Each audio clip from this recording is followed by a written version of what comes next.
When he was out of the room, Klein carefully held his cane and lantern in the same hand, leaving his left hand free so that he could retrieve the contents of his pocket as quickly as possible in the event there was a sudden turn of events. Inside, there were charms, Azite's copper whistle, some tarot cards, and apart from the remaining Rosego's characteristic, the old black eye, his pocket contained all the means available to him. Klein and Miss Bodyguard had barely taken a step to the side when the light of the lantern illuminated the emblem on the door next to them. It was a simple drawing of a baby surrounded by the symbols of wheat, flowers, and spring water. The sacred emblem of Mother Earth, Klein said in a solemn voice. As a former Nedhawk, one of his basic skills was being able to distinguish the symbols of other churches. Miss Bodyguard nodded slightly, as though to confirm this. Her black Gothic regal dress looked even eerier and terrifying in such an environment and atmosphere. Her pale face looked like a grieving wraith under the illumination of the lantern. If any other adventurer were to come here and see this scene, they would definitely flee while stumbling out of fear. Holding his breath, Klein reached out with his left hand, pushed open the stone door, and raised the lantern high. He found that the layout here was very similar to the one before, like a perfect fusion between a small prayer room and a giant statue. Across the empty wheat-colored stone tiles, Klein illuminated the 3 steps ahead of him with the lantern. On the platform was a white stone sculpture about 4 or 5 meters tall. It was a plump and beautiful lady, with ears of wheat growing from her feet, and she was surrounded by spring water. Her dress seemed to flutter, and embedded in it, there were different herbs and flowers, as well as the depiction of different animals. The lady's chest was raised high, and in her arms was an adorable infant in swaddling clothes. She stood there, tall and sacred. Don't tell me that this is the statue of Mother Earth, Klein said softly with his lips curled. Miss Bodyguard didn't confirm or deny it. After checking the surroundings, the duo left the room and opened the 3rd door nearby. Behind this door was a corridor that allowed 4 people to walk alongside each other. Ahead of them, it was dark and deep, filled with mystery and oddities. It was unknown where it led to. Let's first confirm the situation behind the 4 doors on the right, Klein suggested. He didn't dare to rashly enter. Using her actions as an answer, Miss Bodyguard floated backward. The duo opened the 4 stone doors on the right, in succession. They separately saw the storm sacred emblem, which was made up of the symbol of gales and stormy waves, the sacred emblem of the sun, which was surrounded by lines, the sacred emblems of the god of combat, which was made from the combination of the symbol for dusk and a sword-shaped symbol, as well as the sacred emblem of knowledge and wisdom, which was represented by an open book and an omniscient eye. In contrast, there were 4 suspected statues of deities in the room. A dignified middle-aged man in black armor, standing over churning waves, surrounded by stormy winds, with lightning flashing behind him and a trident in his hand. There was a young man in a pure white robe, holding a book of deeds in one hand and a golden sphere which resembled the sun in the other. He was handsome and spirited. There was a warrior sitting on a throne high above, holding a sword in front of him. His face was hidden behind his helmet's visor, his entire body covered with an indescribable sense of decay. There was a hooded elder holding a book and the omniscient eye, with only his mouth, wrinkles, and long white beard exposed. Apart from the god of steam and machinery, there were 6 humanoid statues of the orthodox gods in this strange hall. Considering the weak position of the Church of the God of Steam and Machinery before the appearance of Russell, there seemed to be some sort of explanation regarding this problem. This is really strange, Klein exclaimed with a sigh, partially because he couldn't stop it, and partially because he was testing Miss Bodyguard's reaction. This grand hall, which was 100 meters deep, actually had 6 of the orthodox gods collected within it. This was something unimaginable in the current era. How could the Church of the 6 true gods allow their gods to live in the same structure as the other gods? This was a custom that only existed during the 4th epoch. Also, what's with those humanoid statues? Although they look normal, unlike the sinister primordial Demonis and the true creator statues, they still give off weird vibes. Just what had happened to make the images of the 6 gods evolve into abstract symbols in this day of age? No, perhaps it's been like this all this time. But the master of this place, a noble who's suspected to be a member of the Tudor family, purposely created statues of the 6 deities for some purpose. I thought of an item from a novel from my previous life, The 6 Soul Ban. While he waited for Miss Bodyguard's reply, Klein's mind wandered.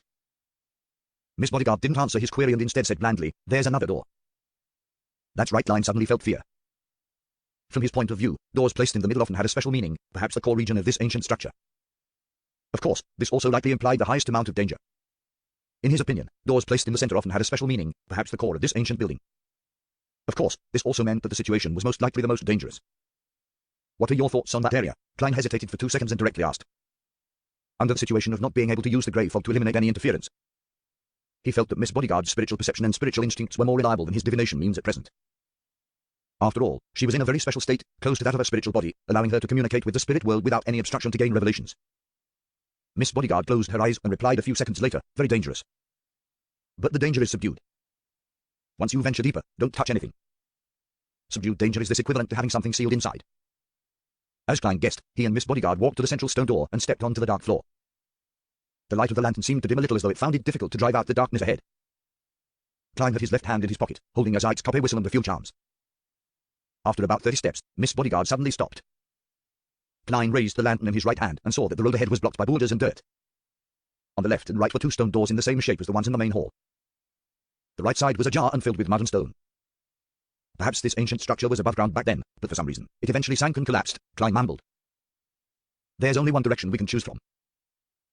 Before he could finish his words, he saw Miss Bodyguard float ahead, stick to the huge rock, fuse into it, and disappear. Klein's mouth twitched, and he began to patiently wait. After a few minutes, Miss Bodyguard came out from the mud on the right, her body completely free of dust. It's completely collapsed, she concluded flatly. For a moment Klein was speechless and could only smile. Following that, the two of them simultaneously looked to the left where the ajar stone door was. There was a tiny crack. Klein went closer and carefully looked through the 3-centimeter gap. His spirit vision, which had originally been blocked by the stone door, immediately discovered something. There were at least 4 bright and powerful spiritual lights inside, 2 that were close to dark gold in color, and 2 that were dark blue like the sea. After using his spirit vision, an arrow scene appeared in Klein's normal vision. The firelight that entered the room illuminated the black stone tiles. On top of the tiles were piles of bones covered with rotten clothing, and a few of them emitted dark gold and dark blue light. Condensed beyond the characteristics. Mystical items. As these thoughts flashed through his mind, Klein swept his gaze to the ends of the room. Along the dark wall stood a bifold door. A bloody pair of bifold doors. There seemed remnants of fresh blood on the door. They continued sliding down as they reflected the light. Klein had wanted to let Miss Bodyguard scout the way ahead when he suddenly felt a change in Azite's copper whistle that he was holding in his hand. The originally cold and mild whistle suddenly became bone-piercing. It was a profound feeling of death. This Klein narrowed his eyes and instinctively took a step back. Then, he noticed that his right forearm was numb and itchy and that it was beginning to swell. A scene flashed through his mind as he immediately took out a tarot card with his left hand and slashed across his arm. What surged out from his wound wasn't blood, but tiny black squirming worms. Sizzle. When these worms fell to the ground, they eroded into smoke. They struggled and huddled, but in the end, they melted under the glow of the lanterns. After a few seconds, all the black worms in Klein's wound finally flowed out, leaving only crimson liquid. He wriggled his muscles to control the small wound and prevented the blood from flowing further. Miss Bodyguard watched this scene quietly, her pretty eyebrows creasing into a rarely seen frown. Klein was just about to speak when he discovered the coldness and deadliness of Azite's copper whistle hadn't abated. At the same time, his gaze landed on Miss Bodyguard's shadow. She never had a shadow to begin with. "Run!" Klein shouted and immediately ran towards the hall. Miss Bodyguard quickly floated up, and the two of them saw the lantern light in front of them gradually being swallowed up by a black shadow. Tap, tap, tap. Klein ran like a hurricane as fast as he could while the light around him faded away. Tap, tap, tap. The shadow grew bigger and bigger, closer and closer, thicker and thicker. The light from the flame was about to be completely engulfed, and at that moment, the door was still a few meters away. At that moment, Klein instinctively rushed forward and then rolled across the stone door. The light from the fire suddenly brightened, and the uneasiness in his heart instantly disappeared. Azite's copper whistle also returned to its mild and cold state. Miss Bodyguard floated beside him as she turned around and looked at the passageway, which had once again sunk into darkness. She said with an uncertain tone, "Evil spirit?" Evil spirit. Klein almost drew a deep breath when he heard that. Fortunately, as a clown, he was good at controlling his expression and reactions. In the field of mysticism, evil spirits were extremely terrifying monsters. The best of them could even be said to be on the same level as high-sequence beyonders. An evil spirit is wandering within this ancient structure. For some reason, it's bound or imprisoned within the room. Whom if it was an evil spirit, that explains why Mr. Azite's copper whistle responded. An evil spirit can be considered as an undead creature. Klein stood up and also looked at the path which was now submerged in darkness. He felt as if there was a pair of cold eyes staring at him. In the cold and gloomy hall, Klein suddenly shivered. He retracted his gaze and said to Miss Bodyguard, "Let's return." From the way Azite's copper whistle reacted, it's likely that the room contains a terrifying evil spirit. Its danger level is highly likely to be above that of Nimbarite Master Osego and Rear Admiral Hurricane Kilangos. It's been roaming these confines for centuries to thousands of years. Perhaps it's already equivalent to a high-sequence beyonder. If it wasn't for its experiencing difficulties in letting its powers escape the room, I would already be dead. Even if Miss Bodyguard is a powerful sequence 5. There's no hope of us turning the tides of battle with our powers combined. One needs to be aware of one's strength. I cannot be enticed by the suspected beyond. The characteristics and mystical items left in their greed often leads to death. Klein silently came up with a reason to convince himself. Miss Bodyguard turned her head to look at him. Without much emotion in her eyes, she asked, "What happens next?" Next, Klein silently gritted his teeth and said with deliberation, "Let me let Carter get the police. Who knows when this evil spirit will escape? It's best to finish it as soon as possible." "No, that won't work. Mr. Carter doesn't know enough. By informing the police this way, the police department won't pay enough attention to it. The first batch of people who come to explore this place will suffer heavy casualties, and they might even indirectly help the evil spirit escape from its restraints. Also, for me to see these statues, a detective like me might be silenced. Did you see the bones and spiritual light in the room?" Miss Bodyguard once again cast her gaze towards the dark path behind the ajar stone door, and very slightly nodded her head. Klein thought quickly and said, "My guess is that these are the corpses of the explorers from before. They were killed by the evil spirit in that room, and one of the beyonders left behind some mystical items. This might have had something to do with the Viscount family that lived beyond this premises. I plan to inquire about their last names, go to the library, and look for information about their descendants. Perhaps I might gain some valuable clues. After coming to a preliminary confirmation of the situation, I'll make a choice based on the severity of the situation. I might get some explosives, destroy the door, or send an anonymous letter to the police, detailing the existence of the evil spirit. However, I'll have to think of a way to avoid the risk ahead of time. This isn't too urgent. I can take my time. Miss Bodyguard quietly listened to what Klein had to say. Looking ahead, she said in an ethereal voice, "Are you not considering to get people to exorcise this evil spirit? Even if there were no mystical items left behind, the remains after the evil spirit dissipates are still precious enough." "It's the first time I've seen you talk so much," probably Klein replied without hesitation. "The risk is too high. I think my life and health are more important." He organized his words and added, "The most powerful person I know is you. And from your performance just now, you don't seem to be a match for that evil spirit. I can't imagine any other way of finishing it, other than calling the police." Miss Bodyguard turned around, her pale face somewhat translucent. "You still have some sense," she commented calmly, then drifted toward the exit of the ancient hall. "Other than being suspected to be under the true creator's influence, in what way do I look like a madman?" Klein silently hand-palmed. He held the lantern and cane and followed behind Miss Bodyguard. Throughout the entire process, he felt as if he was being watched by the cold eyes of the dark corridor. It was only when they walked out of the stone door that suffused an ancient aura did the feeling suddenly disappear. Klein turned around and closed the door, sealing the inverted candlesticks, scuffed marks, and the creepy statues of the 6 deities, allowing them to continue their 1,000-year-long slumber in that unchanging darkness and silence. Patting the dust off his clothes, he switched the lantern in his other hand and hurried back to Millet Carter's basement. As for Miss Bodyguard, she had disappeared into thin air as usual. Millet Carter was pacing about in the basement. When he saw Klein exit, he hurriedly asked, "How is it? What's the situation inside?" Klein had long thought of an excuse as he said with an expression of fear, "Terrible. There are a lot of snakes in there, and many spots have collapsed. I plan to gather some information, gather some manpower, and once preparations are done, do another round of exploration. During this period of time, it's best that you don't send anyone in. Believe me, there are more venomous snakes in there than you can imagine." Millet drew a gasp and asked in fear, "Will they slither out? Do you know any experts that can deal with the snakes?" Klein immediately nodded. "I'll get people to help and try my best to deal with this matter. It's the cold autumn now, and the snakes aren't willing to move. As long as you don't send anyone to disturb them, nothing will happen." "Okay, please hurry. I'll close this door and prevent anyone from entering." Hearing that, Millet relaxed a little. When Klein saw that his employer was truly intimidated by what he said, he quickly put down the lantern, nudged his gold-rimmed spectacles and said, "Next up, I'll gather some information. I'll first gain a preliminary understanding of the layout of the underground structure before I explore it again. That requires you to tell me which Viscount was the original owner of this house." Millet had bought this building precisely because it was an estate of a former noble, so he answered immediately, "Viscount Plant." "What do you know about him and his family?" Klein asked in a professional manner. Millet pondered and said, "Not much. I only know that he won his aristocratic title in the Battle of the Violated Oath. It once enjoyed an illustrious period, but decades later, suddenly declined due to unknown reasons. The family kept losing its heirs, causing it to eventually have to seek out distant relatives to keep the aristocratic title. And the new Viscount Pound is, hey. He squandered most of the family's fortune, and he was demoted to baronet by the king. He's probably still in Backland and can go bankrupt at any moment." Battle of the Violated Oath. The Battle of the Violated Oath that began in 738 during the Fifth Epoch. Having successfully graduated as a history student, Klein instinctively recalled the corresponding knowledge. The war that happened about 6 centuries ago was a war involving religion. The Southern Fennepotter Kingdom originally believed in both Mother Earth and the God of knowledge and wisdom, but due to some influencing factors, the two churches began to be at odds with each other, and their believers often clashed. During that period, its two neighbors in the north, the Loan Kingdom and the Intis Kingdom, seized the opportunity to start a war in the name of protecting freedom of religion. In the later stages of the war, the Fisak Empire joined the fray and attempted to destroy the ploy by Loan and Intis. However, they still failed to turn the situation around. The result of the war was that the border between Leon and Fennepotter, as well as Intis and Fennepotter, countries such as Limburg, Missen, and Siga, gained independence. They mainly believed in the God of knowledge and wisdom, leaving the Church of Mother Earth as the only religion in the Fennepotter Kingdom. The conflict that lasted 5 years was called the Battle of the Violated Oath because both sides of the war accused their adversaries of violating a holy oath at the end of the Fourth Epoch. After that, there was more than 300 years of peace in the northern continent. This didn't mean that there was no conflict between nations, but rather, there were no wars on that scale again. It lasted until Russell invented the steam engine and improved the sailboats and artillery. This is the information recorded in the history textbooks. Thinking about it now, since it involved faith, there must have been some Beyonders from the church involved. There must have been an intense Beyonder war, however. It's said that that era was a period with few Beyonders squadron battles. Could the Pound family's sudden waning and continuous loss of heirs, which happened decades ago, have something to do with the discovery of the ancient structure underground? Klein thoughtfully asked, "Do you know where Baronet Pound currently lives?" "I'm sorry, I don't know." Millet shook his head slightly. Klein asked a few more questions, but seeing that he couldn't get any more information, he bade farewell and returned to 15 Minsk Street. It was almost 5 in the afternoon and the sky was as dark as the night. Klein thought that the public libraries would have been closed by then, so he temporarily put aside the underground structure and prepared dinner for himself. He had wanted to learn to make Fennepotter noodles based on a recipe in the newspapers, but he ended up with noodles mixed in meat, sauce, and vegetables. To his surprise, it tasted pretty good. After having had his fill, Klein tossed a coin casually, divining if he should inform the police. He received a negative answer. The Backland evening was as serene as other cities, at least in Sherwood Borough. Klein was sleeping soundly, wandering through different dreams in an adrift manner when he suddenly realized, with a jolt, that he was dreaming. Someone is invading my dreams.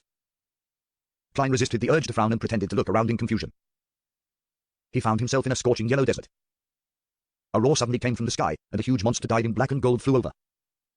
The creature had a thick, lizard-like body and a pair of wide wings covered in a hide on its back. It descended and blotted out the sun in the sky. A dragon, a powerful dragon. Klein saw scales the size of a plate, a gaping mouth that emitted pure light, and two dark golden vertical pupils. Roar. The dragon spat out a beam of light that seemed to envelop everything. Soon, large swaths of the desert was obliterated. Amid the light, a figure jumped into the air. He was 3 or 4 meters tall, but he didn't have the unique vertical eye of the giants. He had a handsome, young face, and he wore black full-body armor which seemed to be spattered with blood. This giant knight swung his broadsword upwards, and countless bluish-white flames, which appeared a little purple, condensed into long spears. They shot at the dragon. It was as if he had an entire army of illusory beyonders helping him in battle. In the midst of the meteor shower, the giant knight leaped onto the head of the dragon, and he swung his sword down. The after-images he had created earlier instantly overlapped, and the sword rays turned into intersecting lightning. POW. The ground shook wildly, and the dragon fell, splattering its dark gold blood. At that moment, the scene changed to a huge bloody door. It was the same bloody door that Klein had seen in the ancient structure that very afternoon. With a creak, the bloody door opened a crack, allowing him to catch a glimpse of a black high-backed chair. A man of normal height sat on the high-backed chair. He had his head lowered, silent and deathly still. As his vision got closer and closer, Klein saw the man's clothes clearly. He seemed to be the knight that had just killed the dragon, and he was still wearing the black armor that was stained with blood. The only difference was that he was no longer 3 or 4 meters tall. At this moment, the man suddenly raised his head. His handsome, young face had terrifying signs of decay, his eyes ice cold and emotionless. Klein jumped in fright and awoke from his dream. Opening his eyes, he saw the crimson moonlight shining through the curtains. Under that crimson moonlight, Klein pulled back his blanket and got up. For a seer, putting weight on dreams was a basic requirement, and the dream he just had to never be dismissed as a simple nightmare. Dressed in relatively comfortable clothes, he came before the full-body mirror and said in a low voice, "I dreamed of the blood-stained door in that room." Miss Bodyguard's figure slowly outlined itself above the mirror. She replied expressionlessly, "The influence of the evil spirit's aura. It will gradually weaken until it disappears." "Is that so?" Klein nodded slightly and returned to the side of the bed. He picked up the gold pocket watch and popped it open. Seeing that it was still early, he lay back down to sleep. This time, he no longer encountered the same dream as before. Sunday morning the next day, in high spirits, Klein made himself a soft-boiled egg to go with buttered bread. In the Lowen Kingdom, or rather in the countries of the northern continent, it was a must for gentlemen to read the newspapers at breakfast, and Klein was no exception. He opened up the newspapers. He subscribed to the Tussock Times, Backland Morning Post, and Backland Bulletin. The Civil Servant Unified Examination Bill has been officially passed by the House of Lords. The first examination will be held in early December, and the second examination will be held at the end of January next year. The final interview will be held 2 weeks after that, within a week. The government will announce the positions and requirements involved in this exam and begin the registration process. Reporters surmise that most of it will be held in Backland. Klein scanned the contents, picked up his cup, and sipped his side black tea. He couldn't help but think of Benson and thought to himself, the bill is passed at the end of September. The positions will be announced in the beginning of October, and registrations will be completed by early November. The examinations will start at the beginning of December. The timing is tight and very unreasonable. That implies how much of a rush the king and the Prime Minister is in to have this enacted. But that's advantageous for Benson. He prepared 2 months ahead of everyone else. Even if he can't compare to the elite graduates of the universities, he would definitely be able to beat most of his competition, and the positions the elites are aiming for wouldn't clash with his. He should be fine. Klein wanted to tap his chest 4 times to draw out a crimson moon and say may the goddess bless him, but then he remembered that Miss Bodyguard was nearby and resisted the urge. After all, he had claimed to be a believer of the god of steam and machinery. After finishing his last mouthful of bread, he continued reading the papers. Both houses have passed the National Atmospheric Pollution Council Bill, allowing the government to set up such an organization. The coming month will be a critical period for the various parties to become a member of the council. An independent alkali industry public prosecutor has been approved with the goal of minimizing the pollution levels in acid and alkali factories. The 5th page doesn't have an advertisement for the purchase of goods from the Ernst firm. There's no need to consider participating in the Beyond gathering tomorrow night. Tingen City, 2 Daffodil Street. Benson read and reread the news in the papers, forgetting the bread on his plate. The Civil Servant Unified Examination Bill was passed. Dressed in a long, black dress, Melissa looked at her brother, who was acting oddly. The newspapers from the past few days had been playing up the bill that would be passed this time. Benson finally put down the newspaper, wiped his black hair, and exhaled slowly. Yes. At this moment, the two of them suddenly fell into silence. The room was completely silent. It even lacked the sound of knives and forks colliding with the dining plates. The indescribable atmosphere was broken by Bella, the maid who came out of the kitchen. Benson smiled and said, "This is foreseeable. Actually, the most important thing is the previous piece of news." Oh, Melissa's expression was unusually quiet. Benson took a bite of his bread and smiled. The news that the Backland Polytechnic will be restructured into a university. It will formally accept students next year.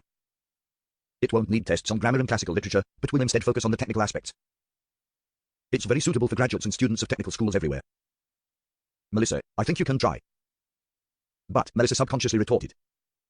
Benson interrupted her with a smile. Its tuition will be half as cheap as the Tingen, Perth, Boy, and Back London, the other universities. It's equivalent to the Constant Industry University in Mid-Seashire, and there will be even more opportunities for scholarships. Melissa, don't you like machinery, steam, and this stuff? This is the best opportunity for you to have access to much advanced and deeper knowledge. Give it a try, how about it? Don't worry about wasting money. Although that money can allow us to maintain our present lives without working, we're still young. We must not define our lives like this. As you can see, compared to a few months ago, my grammar has improved a lot. And it might be better if we change environments. I know you can't bear to part with Tingen and this place. Well, we'll come back eventually, but not when we're young. Melissa looked at the various components on the tea table as her lips moved a few times and she said, what about Bella? After Klein's death, she didn't want to hire any more maid servants, but when she thought of how tragic Bella's life would be after she lost her job, she gave up on the idea. After all, the extra expensive 5 soldi a week was already nothing to the Meritti family, which had an annuity of at least £300. To this, Benson shook his head and laughed. There are still a few more months before that happens. We can let Bella find a new job ahead of time. Before that, we will continue to pay her and provide her with a bedroom. Furthermore, her cooking skills are much better than before, so she can apply to be a chef at someone's home. It's a pity, hey. Of course, everything depends on the premise that you can pass the entrance exams at Backlands University of Technology. He had wanted to say that it was a pity that Bella didn't have much time to learn how to cook, but after looking at Melissa's gloomy expression, he forcefully changed the topic. Before Melissa could say anything, Benson smiled and touched his hair. I'm planning on resigning tomorrow and will focus on preparing for the exam. Most of the positions are said to be in Backland. That's my goal. I hope we can go there together. Melissa was silent for a moment before she slowly nodded her head. At the same time, she put down her fork and knife, wiped her mouth with a napkin, and said, I'm going to the bathroom. All right. Benson watched his sister leave the dining table, and the smile that had been plastered over his face rapidly vanished. He took out the silver pocket watch with the vine leaf patterns, took a close look at it, and sighed very quietly. During the whole of Sunday, Klein busied himself with the public libraries in the Chilwood Borough in search of information related to Viscount Pound. But the Viscount's family didn't have a single biography, nor did it arouse the interest of any historian to conduct a special study. They were scattered across the annals of history, and Klein, who had no search function to use, felt a throbbing pain in his head as he faced the vast collection of books and essays. He spent 6 hours browsing through a lot of information, but failed to find any useful information. I have to find someone who has a deep knowledge of the history of the nobility. Or I have to bribe someone in the police department to get the address of Baronet Pound. He's an aristocrat, and the police department must have a corresponding record, and there aren't many aristocrats. When Klein got home, he stood in front of the mirror and talked to the air. The surface of the mirror quickly outlined Miss Bodyguard's Gothic regal dress and the black bonnet on her head. She nodded slightly, as if agreeing with Klein. She then suddenly spoke out in a dreamy voice, the employment period is over. I know, the 3 days are up. Klein thought for a moment and asked, if I can obtain some clues about the Pound family, would you like to know? Miss Bodyguard didn't answer but gave a slight nod. Andrew Marrick, Klein asked. After nodding her head again, Miss Bodyguard bent down, lifted up her skirt, and bowed. Her figure quickly disappeared, and the reflection in the mirror was no longer anything special. Klein looked around and didn't relax as a result of that. He proceeded systematically to prepare dinner and fill his stomach. He waited until it was late in the night before returning to his bedroom and drew back the curtains. Then, he took out the iron cigarette case and reached out to touch Rosego's old black eye. A series of illusory roars immediately rampaged through his mind, seeming to tear apart his mind and destroy his thoughts. With great difficulty, Klein resisted the pain which was making his head explode. Once again, he saw the black threads spreading out from different parts of his body. They were densely packed and illusory, reaching out endlessly. He quickly released his grip to escape from the negative influence. After nearly a minute, everything returned to normal. Phew, I can finally go up to the Grey Fog and verify the spiritual perception I had before, Klein silently said to himself as he quickly set up the ritual, summoned himself, and responded to himself. Then, in his spirit form, he carried his Ike's copper whistle, picked up the iron cigarette case, and returned above the Grey Fog. Klein sat at seat of honor at the ancient long table, using his fingers to create spiritual flames and burning the bloody-stained documents in the corner and any other items that were no longer needed. When he was done, he opened the iron cigarette case and was surprised to find that the old black eye had become silent, no longer showing any signs of madness. But that corruptive influence was still settling within. It just wasn't active, as if it was in hibernation. As expected, it's impossible to separate them directly, Klein muttered. Following that, on the other side of the ancient table, a man in a hooded robe appeared. Just like his previous attempt to create a clone, this man was stiff and lifeless. It was obvious that he wasn't someone real at a glance. There was no way he could deceive the members of the Tarot Club. However, Klein already had an idea regarding this. He extended his hand and held the old black eye. There was silence in his ears, and there were no longer any terrifying howls.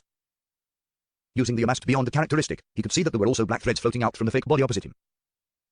Soon after, Klein carefully let his spirituality spread out through the old black eye, touching a few of the illusory threads. All of a sudden, he felt like he was holding on to something. With a thought from him, the fake person raised his hand. It worked. I can use the ability of the Nimble Night Master to create a fake Tarot Club member. However, this is draining on me. I'm unable to maintain a second one whom the symbol on the back of the chair won't change accordingly, but it's not like Miss Justice and the rest can see it. Klein happily practiced.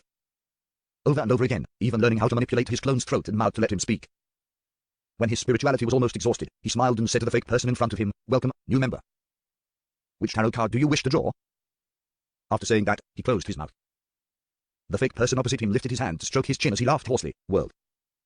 I choose the card the world. If the Fool signified the beginning of the Tarot Club, then the world signified the end, a perfect ending of a cycle and sublimation. Klein had named his Smurf the world because he hoped that it would lead to a beautiful beginning and end. In the future, I'll be able to make the world make requests or do things that wouldn't be convenient for me. This would greatly reduce the possibility that my image as Mr. Fool will collapse. With an alt, no, a Smurf truly is what makes life complete. Klein sighed in relief and waved the world away. Following that, he spread out his spirituality, wrapped himself, and stimulated a descent into the grey fog and returned to the real world. He had left Rosego's old black eye above the grey fog. After all, he couldn't usually use the item anyway, and he had to constantly worry about having it discovered by others or losing it. After putting away the summoning ritual materials, Klein looked up towards the crimson moonlight that passed through the curtains, filled with anticipation for tomorrow's gathering. When it came to understanding the aristocracy, he believed that Miss Justice would definitely surpass 99% of the people of Leon. And with his Smurf, the world, he could directly ask her about the Pound family without worrying about affecting his image as a fool. Of course, this had to be done in a more tactful manner. After all, Detective Sherlock Moriarty was also looking for information on the Pound family, and only with enough information would he be able to perform a divination above the grey fog. Klein thought hard for a while before he relaxed and fell asleep. After entering the grey fog, it was as though the remnants of the evil spirit's aura had completely disappeared. Klein slept until dawn, but he didn't see the sun because of the thin fog outside. He continued as planned, heading to the rest of the public libraries in Backland, but he no longer queried the librarians, nor did he mention the Pound family. He only leafed through the materials concerning the nobility by himself. At 20 minutes to 3 in the afternoon, Klein entered the mysterious space above the grey fog ahead of time. Inside the vast and ancient palace, he sat down at the seat belonging to the Fool. He conjured the fake world on the opposite side of the mottled bronze table as he familiarized himself with operating the world. After a few minutes, Klein took out his pocket watch and glanced at it, sending a message to the crimson star that symbolized the sun to prepare for the gathering. While he waited, he played with the old black eye and fitted it with a silver chain. Then, he wound it around his right wrist and covered it with his sleeve. At 3 in the afternoon, rays of light shot out from the palace that resembled a giant's residence. Justice, the Hanged Man, and the sun, each projected a blurry silhouette dyed in crimson. "Good afternoon, Mr. Fool tilde good afternoon." Audrey was about to greet every member of the Tarot Club when her gaze suddenly fell upon the figure seated at the very end. It was a stranger wearing a hooded black robe. He was also illusory and hazy. "This is?" Audrey looked at Mr. Fool with both puzzlement and delight. "Has the Tarot Club grown bigger again? Is it Forsorcio? No, the height doesn't match. Is it someone else?" While Audrey was deep in thought, Klein leisurely leaned back and said, "This is a new member, Mr. World." At the same time, through his grey fog-augmented spirit vision, he discovered that the surface color of the sun's astral projection had become a little purer. But it had yet to reach the standards of Sequence 8. His initial judgment was that the sun had completely digested the barred potion. "Hello," Audrey greeted politely, curiously scrutinizing the new member. She quickly read some of the corresponding details through the hazy fog. "Mr. World is a person who is reserved. He seldom moves and always wears a straight face. I wonder where he's from. Loam.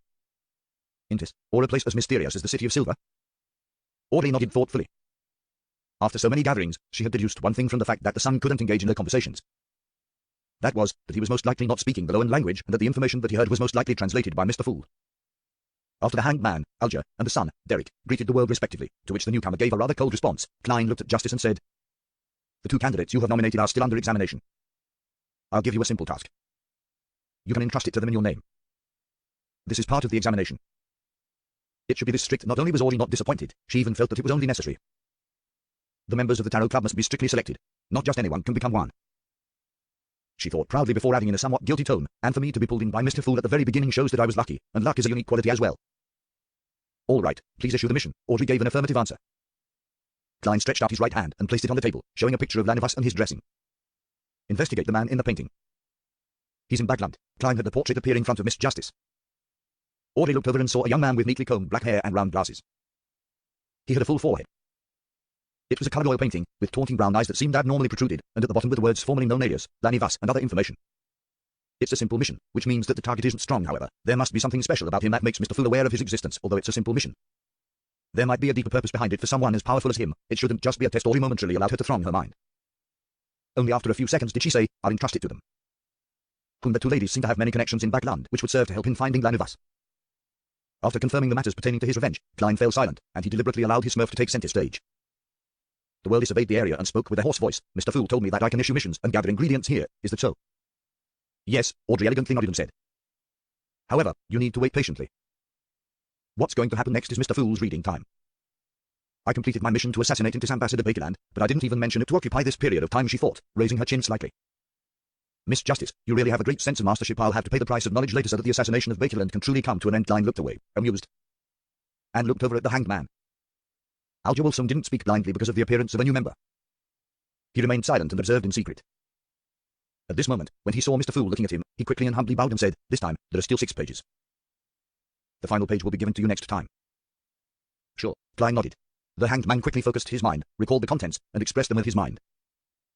He quickly finished writing 6 pages of the diary and saw them suddenly vanish and appear in Klein's hands. Klein looked down and swept through the contents of the first page. "The 9th of February, I have a 3rd child.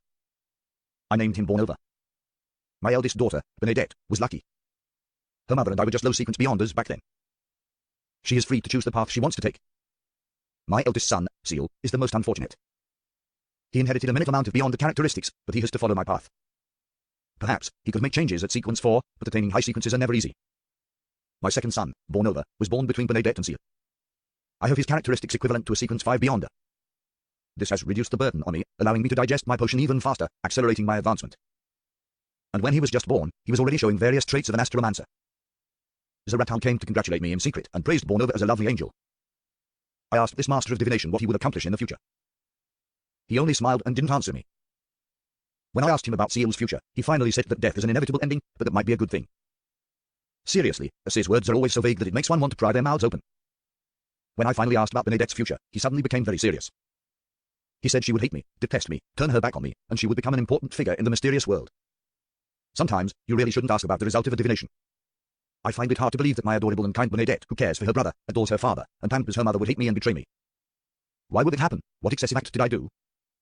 Maybe she'll have someone she loves but I'm not satisfied with. Some punk that I'll end up killing.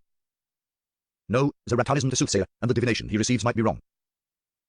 Forget it, Russell. I think I smelled the scent of some contrived family melodrama after reading the first page of the diary. Klein couldn't help but lampoon silently. At the same time, he naturally recalled what Zeratal had told him about the future of Bernadette, an important figure in the mysterious world. Was this referring to the world of the Beyonders? What level would someone be deemed an important figure? Klein turned the pages thoughtfully. The 22nd of May, Floran of the Soren family actually wants me to be his subordinate. Do I look like someone who would be a lackey? His attitude is simply unacceptable. I swear that I'll one day make him pay the price for his arrogance today. However, some of the things he mentioned are very interesting and worth pondering over. Floran said that the history of the Soren family exceeds 2,000 years, making it longer than even the Church of the God of Craftsmanship's history. They witnessed all the cooperation and strife, light and darkness, in the 4th epoch, and they have survived until this very day. Other than the Augustus family of Loan, the Einhorn family of Fisak, and the Castilla family of Finnepotter, the other powerful families that have been deemed their equal, such as the Antigonus family and the Zeratal family, have been relegated as vestiges of history, or have turned to nothing but rats in the sewers, hiding from the public as shady existences. He said that making me his subordinate of the ancient and glorious Soren family is a gift to me. Back then, I wanted to **k all 8 generations of his ancestors. However, for the Soren family to have a history exceeding 2,000 years is indeed surprising. The 4th epoch is known as the Epoch of the Gods. Be it the 7 orthodox deities of the present times, or death, the primordial demonis, dark side of the universe, and the true creator, they all remained active in the real world. Legend had it that they frequently did miracles. For the Soren family to last to this day and enjoy its current high standing, it's definitely not an easy matter. Their long history has given them far more than just arrogance. They must be hiding many secrets, and perhaps even extremely terrifying sealed artifacts. They are truly a colossus that stands tall above the earth, one that people can't look straight at.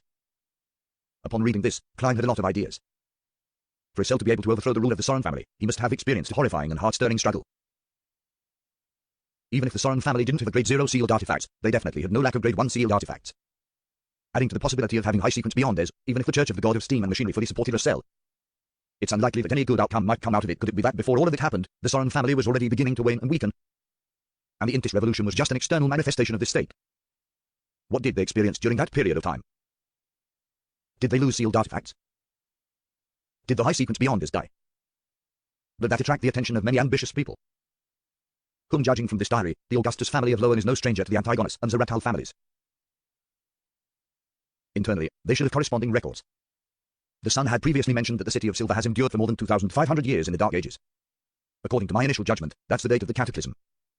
In the past 200 years, the Soren family claimed to have a history spanning more than 2,000 years. I wonder if it will extend to the point before the city of Silver. I'll try to find an opportunity to mention the Soren clan and see the Sun's reaction. If the Sun still has a look of stupefaction, it would indirectly mean that the Soren family only rose up after the Cataclysm. Perhaps they had benefited greatly from the Cataclysm to become nobles in the 4th epoch, and royalty in the 5th epoch. Well, even if the Sun doesn't know, it doesn't prove it completely. Perhaps he didn't learn his history well. When Klein turned to the third page, he found that the content should have been written in the early days of Russell's appointment as consul of the Intis Republic. From the diary entries on this page, it can be seen that Russell had developed and promulgated a new civil code which encouraged inventions, protected trade, and the incubation of the Industrial Revolution. It wasn't him merely satisfying his own warped humour of acting as this world's Napoleon and his ambition to change the world. What he did allowed him to reconcile with the Church of the Eternal Blazing Sun. The Eternal Blazing Sun was also the god of deeds, the guardian of businesses. The closer to the times the civil code was and the more prosperous trade was made it more in line with the needs of the Church. Judging from this part of the diary, the relationship between Russell and the Church of the Eternal Blazing Sun was gradually thawing and beginning to improve. When he brazenly claimed the title of Emperor more than 10 years later and called himself Caesar, it's likely that he obtained the simultaneous endorsement of the two churches. Otherwise, it would have been too risky. Then, what resulted in his assassination? Klein cast his gaze at the fourth page in puzzlement. The 11th of August, that retard Florin is showing off again. He said that he's the most promising member of the Sorin family generation to become a high-sequence beyonder because he's very similar to his great-great-grandfather. Is there any necessary connection? I looked him up and down, left and right, but I couldn't find any sign of talent. Moreover, in the field of beyonders, is talent important? Well, figuring out the essence to acting can be a core element of talent, but that's not necessary. As long as one knows the acting method and not be stupid enough to misunderstand the meaning, or avoid doing things that easily result in a loss of control, then one has a chance to completely digest the potions. Which is to say, just a bit more time and effort needs to be spent. In one's lifetime, it's not impossible to become a high-sequence beyonder. The main obstacle to becoming a high-sequence beyonder is the difficulty of obtaining beyonder ingredients and the difficulty of corresponding rituals. Of course, I have to admit that those born as beyonders have more time to prepare. Was Florin's great-great-grandfather a high-sequence beyonder? Does looking like him imply talent? It can be seen that at the time of writing this diary entry, Russell was still very young, and that he wasn't aware of the two laws of beyonder characteristics indestructibility and conservation. Klein nodded indiscernibly. With his current knowledge, he could probably understand the hidden meaning behind Florin Sorin's words. A high-sequence beyonder's beyonder characteristic remains contain the spirit mark. This was also one of the reasons why it was easy for people to lose control when concocting potions with this ingredient. And people who resembled the original owner could avoid this negative influence to the greatest extent. Their chances of success were higher than the average person, so they were considered gifted. How holy artifacts recognize their masters probably share the same conditions. This achieves the same goal via different approaches as the acting method, but it can't be popularized once the advancement is successful. One would still have to do the acting method required of the potion to completely digest its characteristics while in deep thought. Klein glanced at the two diary entries at the back of the page and discovered how much Emperor Russell enjoyed the liberalness in Intis. But he was worried that his future wife would be equally liberal. With the paper making some noise, Klein placed the fifth page at the top. The 20th of April, I participated in that ancient organization's secret gathering once again. Those members still leave me shaking. It's hard to believe that they're actually all members of this organization. This time, I learned some of the ancient organization's philosophy. They believe that people will always lose some of their individuality bit by bit until they sleep, hence, by trying hard to observe and remember oneself. One can use the various types of information to achieve the purification needed to face the final end of days. They've kept and passed down secrets for thousands, or even tens of thousands of years. They believe that dusk is inevitable, and that doomsday cannot be avoided. They believe in the original creator, and believe that he is not truly dead. When dusk comes and everything ends, he will wake up from his slumber and let everything return to him. He will create a new world, a new history. All of the actions from this organization stem from this belief. It can be said that they show great animosity to the true creator. They aren't stingy with their descriptions to describe him as fallen and evil. They wield the second blasphemy slate and the 22 paths of the divine, but they only allow members to choose a few of them. With the exception of those who were already beyonders when they joined. Are there any secrets to these pathways? I'll first jot it down and analyze it in the future. These pathways are Bard, Sailor, Reader, and Spectator. I have to change my habits of calling these sequence pathways in the future. Using those names in the ancient organization makes me appear quite uneducated. This is very similar to what I've analyzed from my hostile relations and from Mr. A's request, with it being very similar to how the Bard, Sailor, Reader, and secret suppliant pathways can be exchanged. That sequence 4 is manipulated at the high sequence of the Spectator pathway. Why do many secret organizations declare that the apocalypse would definitely befall us one day? For example, the Demones sect, this ancient organization, and they themselves do not rely on this to proselytize. Is it a requirement for brainwashing, or would there really be a so-called dusk? Klein thought of many things, but due to a lack of information, he was unable to come to a definite answer. At the same time, he couldn't help but silently lampoon, Russell, can't you just write down the name of that organization? Resisting the changes in his expression and body movements, Klein turned to the last page which had relatively little content and read. The 1st of January, beginning of a new year. I happened to finish my first card of blasphemy. I will hide the ultimate secret of the 22 paths of the divine in these different cards of blasphemy and scatter them across the world. If things fail, they'll be the best insurance that my children can fall back onto. I'll disrupt the order they wish to have and spread the profound mysteries of the divine. These cards of blasphemy will possess characteristics of being anti-divination and anti-prophecy. Apart from the ones I'm giving my children, the fated ones will receive it. I'm a person who makes sure to square accounts when it comes to grudges, and after I die, who cares if floods deluge the heavens? Oh, I didn't create that sentence. In short, the more chaotic the world is, the better it is. I have to consider how to name the cards of blasphemy that will form a set. The paths of the divine number 22. The major arcana tarot cards also have 22 cards. They can match quite well, but there are a few that don't meet the requirements. I need to make some changes to match the original potion names. That ancient organization is my last and biggest insurance. I don't know if they'll support me, or the manner in which they'll support me in. I still remember the shock when I first saw the blasphemy slate. So it turns out that the beyond the pathways are paths of the divine. It really is true that the blasphemy slate is blaspheming the deities. Above every pathway sequence 1, there is still a sequence 0. And there's a corresponding potion and ritual. Each pathway can only have one sequence 0. And sequence 0 is the sequence of a true god. For example, sequence 0, sun, sequence 0. There's still a sequence 0 above sequence 1. Sequence 0 is equivalent to a true god. There can only be one sequence 0 per pathway. Is this the true meaning of the paths of the divine? As long as one consumes the corresponding potion, does a ritual, and grasps the acting method to digest the beyond characteristic, an ordinary person can become a god one step at a time. This is truly blasphemous. Could the main ingredients of the final potion be the godhood, divine blood, and body of the eternal blazing sun? The information on the diary's last page was filled with so much information that Klein almost couldn't think. He almost made additional body movements. The 22 paths of the divine correspond to the 22 sequence 0 second to sequence 0, sun does sound very powerful perhaps, there's a sequence 0, death. I wonder what the names corresponding to the goddess and the lord of the storms are according to Emperor Cell's description. Some of these cards are identical to the major arcana tarot cards, but some of them are different. The cards of blasphemy he created were standardized with the names of the potions. These can no longer be called potions. Could the reason that the Emperor regretted not choosing the seer, apprentice, marauder pathways be because their corresponding sequence 0 seconds have yet to appear?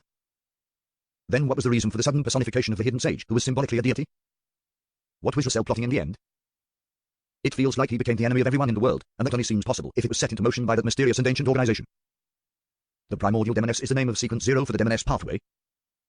Klein gradually found his train of thought, and he restrained the turmoil that was going through his mind. He knew that he couldn't lose himself in this matter. He had to recover as quickly as possible, otherwise, Justice and the Hanged Man would discover something amiss and find it odd. Mr. Fool has been reading that page too long. I really want to obtain one of the cards of blasphemy that Emperor Cell created. I want to know what else there is other than the godhood providing potion formulas and the corresponding rituals. Klein suppressed his shock and puzzlement and made Russell's diary disappear from his hands. He rapped the corner of the bronze table and looked to the side. Miss Justice, well done. You finished Bakerland in less than a week. According to the agreement, what kind of payment do you want? Bakerland is dead. That fast? Alger had left the islands in the past few days and hadn't received the appropriate information. He was astonished for a moment, which made Audrey, who was secretly observing him, feel delighted. Even if Alger was in the capital of the Rorstad archipelago, the city of generosity, Bayam, he might not have been informed in a timely fashion. After all, cable telegraph could only transmit limited information. Unless it was particularly urgent or important, there was always a delay of a few days. Sometimes, it would even take the colonists of the Rorstad archipelago a month or two to get an update on the latest situation in the northern continent. Restraining his thoughts, the Hanged Man looked at Mr. Fool in the thick fog and respectfully said with a hint of humility, I'm very sorry. I just managed to contact someone and couldn't help. This is a commission, not a help request. Don't worry about it, Klein chuckled. He turned his gaze back to Miss Justice, waiting for her to say what she wanted in return. May the goddess bless me. Please don't let Miss Justice's request be too difficult. It's best if I can repay her with knowledge. I've learned quite a lot of amazing things from Russell's diary. Klein silently prayed to the goddess. Of course, he was very clear that with the grey fog separating them, the Evernight goddess definitely wouldn't be able to hear his prayers. Audrey's eyes darted around as she thought for a few seconds. Be honest and not greedy, Audrey, and stick to your principles. She gave a faint smile and said, No, I'm actually the one still owing you. No, I owe your adorer the bounty. Rear Admiral Kilangos's bounty was worth a total of £30,000. I should give your adorer £15,000. Killing Bakerland cost £10,000, so I still need to pay an additional £5,000. However, due to the matter with Bakerland, my finances are recently quite tight. I can only pay this bounty in a few months. Mr. Fool, is that all right? After she finished speaking, Audrey quietly exhaled. She felt that the little stone pressing against her heart was finally gone. Although discussing money and calculating the payment in front of Mr. Fool feels somewhat inappropriate, I can't hide the rewards I received from his adorer. Audrey sighed silently. As for the huge plantation worth more than £8,000, it was a private form of gratitude from Duke Nagan and not a bounty. £5,000? I can get another £5,000? Kilangos's total bounty actually reached £30,000. Klein was startled. Immediately, he fell into an intense mental struggle. I'm supposed to pay this bounty to Mr. Azai, but I won't be able to get in touch with him for a long time. Putting the money aside would be a waste. I might as well use this money to enhance myself. When the time comes, I'll repay him by providing help. Klein made up his mind 3 seconds later as he lightly nodded at Miss Justice. Sure. Upon hearing Mr. Fool's response, Audrey's graceful seating posture remained the same, but her heart was completely relaxed. At that moment, Klein leaned back in his chair and fell silent. Then, he manipulated his smurf secretly from a commandeering position. The world coughed and said, "Can I speak now?" Audrey looked at Mr. Fool, and seeing that he didn't say a thing, she nodded slightly and said, "Sure." At the same time, she once again did a read on the new member, the world, and made a judgment. When I mentioned that the assassination of Ambassador Bakerland was a result of my commissioning, he didn't show any shock or surprise. He either doesn't know the importance of the matter, not understanding the importance of an ambassador, or he's someone who can keep his calm and is good at hiding his emotions and bodily movements. The way he mouths his words doesn't match what he says. It should have been translated by Mr. Fool as well, which makes it impossible for me to get his original vocal tics, or know what language he usually uses. Thoughts flashed through Audrey's mind before Mr. World's hoarse voice sounded. I wish to obtain the true root of a mist treant, at least 60 milliliters of its juice, as well as the spring of the elves' marrow crystals and the complete spinal fluid of a dark patterned black panther. Which one of you can provide it, or provide any relevant clues? What do you wish to exchange them for? Klein added the beyonder ingredient needed by the apothecary to his commission so that the Tarot Club members wouldn't be able to guess the main ingredients of the formula he wanted. Before Justice and the Hanged Man could react, the son, who had been silent the entire time, finally opened his mouth and said, "I know where mist treants are and I can help you obtain the materials. However, I must wait until I finish my advancement and have sufficient strength to join the corresponding patrol team." Recently, he had been accumulating merit points and rewards. He was working hard to obtain the main ingredients for the light supplement through the City of Silver's officials and private markets. He was still lacking quite a bit. As expected of the dangerous City of Silver with its numerous monsters, Klein silently commented in admiration, allowing the world to ask, "Then what do you wish to receive in exchange?" Without hesitation, Derek replied, "A weapon that suits me and can increase my combat strength." The reason why he didn't mention the corresponding ingredients for light supplement was because City of Silver had them all. They could be obtained through his own hard work. Upon hearing this request, Klein immediately thought of the inscribed steel sword that had appeared at the Beyonder gathering organized by the elderly gentleman, Eye of Wisdom. It was sharp enough, had the effect of exorcism and purification, and could be used for 3 years. It was valued at £500, perfectly matching the son's described requirements. "Why didn't you say so earlier? It has already been bought by someone else." Klein silently stared at the members, while the world nodded and said, "I will find a weapon that meets your requirements as soon as possible." "Is this transaction to be witnessed by Mr. Fool?" Klein nodded slightly to express his agreement. At that moment, Audrey shot a glance at the son and warned him. "Apart from the mist treant's juice, Mr. World's requested ingredients correspond to a sequence 7. The rough price is about £500-700. She felt that the son was too naive and was worried that he would be cheated by the unreadable Mr. World with cheap weapons. Although Mr. Fool is impartial and advocates fair equal exchange, it's not his place to stop it if both sides agree. After all, some items are of low value, but there are people who are in urgent need, so adding a premium to the price is very normal, Audrey thought to herself. The sequence 7 formula is about £800, Alger added. He had an instinctive aversion towards new members. Klein translated with great difficulty, for he didn't know what the currency unit of the pound corresponded to in the City of Silver, and could only use a Series 9 potion formula as a unit. "I understand." Derek slightly nodded, and then quietly added, "Thank you." The world maintained his silent and staid temperament, and didn't comment on what had just happened. He turned to Justice and the Hanged Man, waiting for their response. Audrey thought for a few seconds and said, "Potion formula for psychiatrist and the corresponding beyonder ingredients. Up to sequence 7 of the Spectator pathway. You can gather the information first, and there's no rush to purchase them. Once I have clues regarding the dark pattern Black Panther and spring of the elves' marrow crystals, we can proceed. If you are willing to exchange it for gold pounds, you can buy it at any time. Although I'm out of money recently, I can still raise quite a bit if it's urgent." Audrey comforted herself. Alger said in a deep voice, "Potion formula of the Sailor pathway sequence 6 wind blessed. This will be more expensive than the beyonder ingredients that you want combined. If you find it, you can think of the additional payment needed to make up for the difference. I can't guarantee that I'll be able to help you gather those ingredients. Even if it's just one of them, you don't need to expend any resources ahead of time. Mr. Hanged Man should have a close relationship with the Church of the Lord of Storms. He should be able to get the wind blessed formula normally, right? Is he trying to hide the fact that he's digesting the Seafarer potion quickly?" Klein was startled. "All right," the world answered in a low voice and then said, "I have another request." The world looked around and said, "I want to get information about all the abject nobles in the Lowen Kingdom, including their current addresses. The more details, the better." He didn't directly mention Baronet Pound since Detective Sherlock Moriarty was currently handling an investigation regarding an underground structure that involved the Pound family. Klein didn't want Justice to figure out the world's identity through this connection. "I can't ignore any details," he emphasized to himself. Audrey stared blankly upon hearing that. She once again examined the member at the end of the long bronze table and probed, "What do you want to do?" The world laughed with a hoarse voice. "That's not something you need to worry about. I'm only searching for some things. I won't do them any harm. I can swear on this point and allow Mr. Fool to bear witness. Mr. World is really good at controlling his body language. Is his sequence a nemesis of a spectator or telepathist?" Audrey thoughtfully nodded and said, "I know some information about abject aristocrats, but it's not sufficiently detailed, concrete, or comprehensive. I need some time to gather all of it. It'll take 3 or 4 days. Is that okay?" As a noble, it was compulsory to have some knowledge about people in the same class. Audrey would always hear interesting stories when she attended various balls, banquets, and saloons, but they would all be fragmented and could hardly be considered a comprehensive body of knowledge.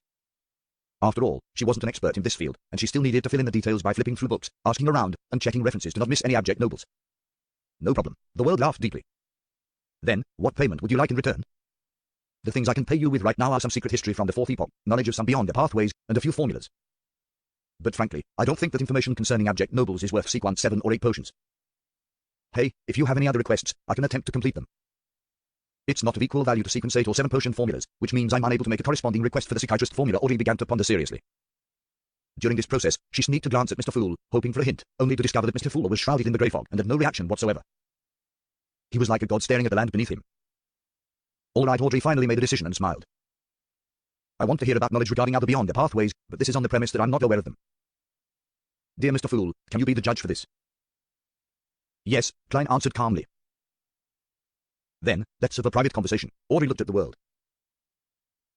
At that moment, Klein rapped the table, isolating the son and the hanged man from hearing or seeing the exchange. He deliberately nodded to his Smurf, indicating that they could begin their private conversation. The world looked at Miss Justice and spoke with his usual hoarse voice. Do you know anything about the Demoness sect? Audrey recalled the information she paid the hanged man Nalja £1,000 for, and answered briefly with caution. I know what they believe in and what era they began from, as well as the beyond the pathways they control and the inclination of their upper echelons. The world laughed hoarsely and said, I understand. You don't know much. The Demoness sect controls the assassin pathway. The sequence 8 is instigator. That's what I know, Audrey said, partially to inform the world, and partially to show her anticipation. The world raised his hand and stroked his chin before saying, then, do you know the corresponding sequence 7? Audrey shook her head slightly. I'll be very happy to hear it from you. The assassin pathway sequence 7 is called Witch, the world said simply. Witch? Audrey jumped in fright at this word. She naturally made the corresponding connections in her mind. Then, if a man consumes this potion, how is he supposed to act? Wearing beautiful dresses and putting on exquisite makeup, imitating a lady's every move? She was a little disgusted, yet strangely amused as the thought came to her. No, Miss Justice, when a man consumes this potion, he will no longer be considered a male. He will become a true lady. Klein resisted the urge chortle as he controlled the world's response. Goddess, the witch potion can change a person's sex, Audrey blurted out. This is really unbelievable. Mr. Fool didn't deny it, which means it's true. This is simply a miracle. This is the mysterious beyond the world. This is a world filled with all sorts of inexplicable things. This is the world I long for. Why am I feeling a little excited after calming down a little? Audrey quickly and guiltily glanced at Mr. Fool and made a tiny confession that she had actually chanted the name of the Evernight goddess in front of him. The world said in a low, hoarse voice, yes, but it can only make men become women. Women will accordingly have their charms enhanced. Whether it's their appearance or skin condition, they will become significantly improved, on the basis of their original looks. This is the reason why the upper echelons of the Demoness sect are all women. Then, what flaws does it have? Audrey suddenly felt her interest was aroused. The world answered in an unhurried manner, the requirement for their acting is to become evildoers who bring about calamity, disease, and pain.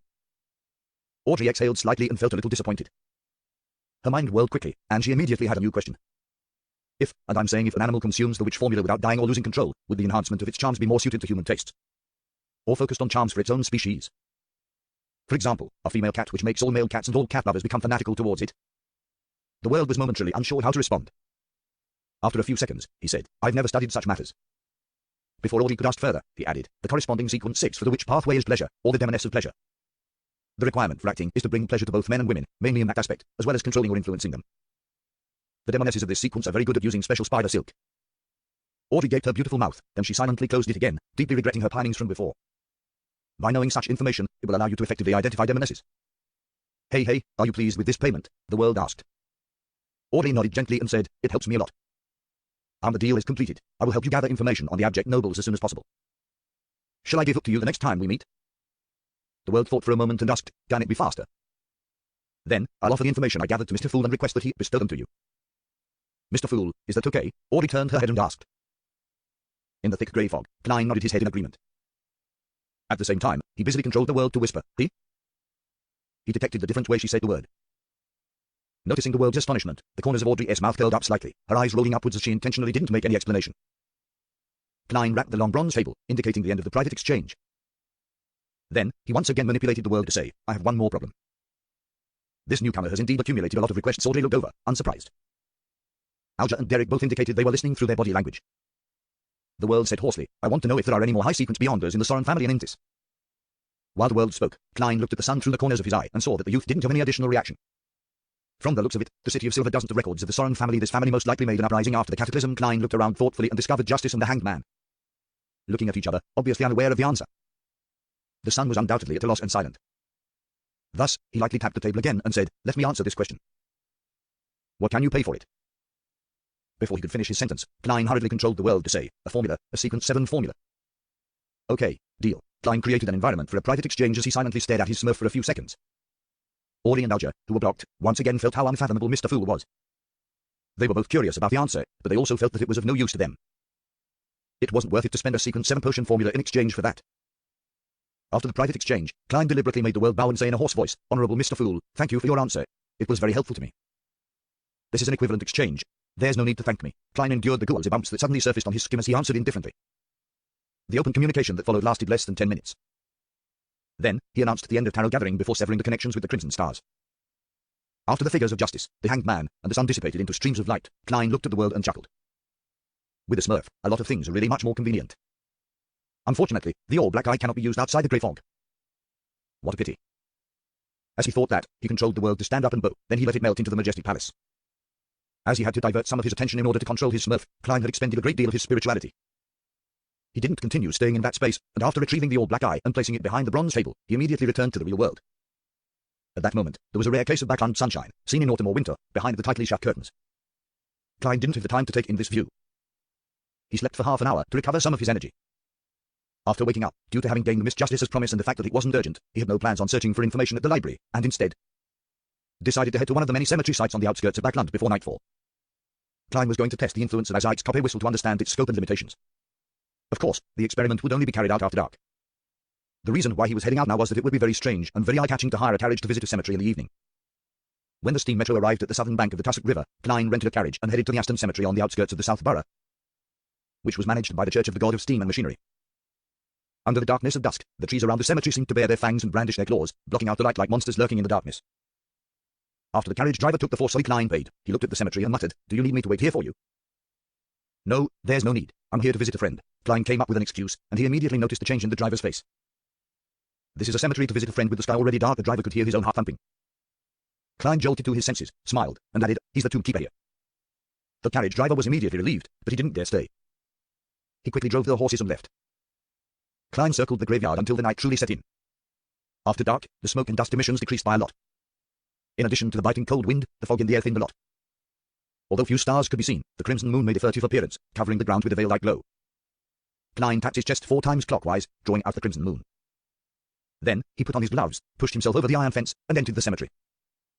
He looked around with a high degree of caution, randomly found a secluded corner, took out Azite's copper whistle, and held it in his hand. Not far in front of him was a tombstone. The photograph on it was dirty, and the epitaph appeared extremely blurry in the moonlight. Klein carefully read it for a few seconds before figuring out what they were. "Friend, if you are passing by, help me up." "Thanks. A very humorous gentleman, I choose you." Klein stopped, leaned back against the trees that sheltered the grave from the sun and rain, and waited patiently in the cold, chilly night. He threw Azite's copper whistle up before catching it firmly, repeating it several times to pass the time until 20 minutes later. No signs of the dead coming back to life. Klein clicked his pocket watch shut, surveyed his surroundings, and confirmed the results. "I'll come back here in 2 days to see if there are any additional changes. If there are none, it means that Mr. Azite's copper whistle won't be able to affect corpses that have been laid to rest through a priest's ritual." Klein silently muttered to himself, and he put the ancient and exquisite copper whistle back into his pocket. There were 3 kinds of burials in the Lowen Kingdom. The first type had coffins and corpses, suitable for the middle and upper classes living in abundance. The second type was the ones without corpses, so a cremation was held. The remaining ashes were placed in urns. This was the choice of the lower middle class and technical workers who could pay for the cremation, but found coffins to be too wasteful. But there were also times when religious and governmental factors had an impact, such as the believers of the eternal blazing sun. The majority of them underwent cremation, and the poor people only needed to pay a small fee for the cremation due to the help they received from the government. The third only belonged to the poor. They couldn't afford coffins, and they didn't wish for cremation, so they just wrapped the corpses up and buried them. But Klein had already determined from the tombstones and tombs that the target of his experiment was a kind which involved a coffin and a corpse. If Azite's copper whistle really can cause the dead to rise, even if the target had rotted into a pile of bones, there shouldn't be a complete lack of reaction. Even if the lid of the coffin cannot be opened, it should have at least created a dull thud. As he walked towards the fence, Klein suddenly thought of a non-rigorous part of the experiment. "Yes, I need to categorize them. The corpses here have been buried for quite a while. I should find the target that was recently buried. Only by doing so will I be able to arrive at the most accurate conclusion." After that, Klein basically played a game of cat and mouse with the cemetery guardians before finding a grave that had completed the burial ceremony during the day. This time, he waited for half an hour, but he still didn't find anything abnormal. "Phew, I can basically determine that Mr. Azite's copper whistle can't affect a corpse that has undergone a ritual that puts the soul to rest. That's quite weak, but that's not right. This copper whistle isn't meant to cause the dead to come alive.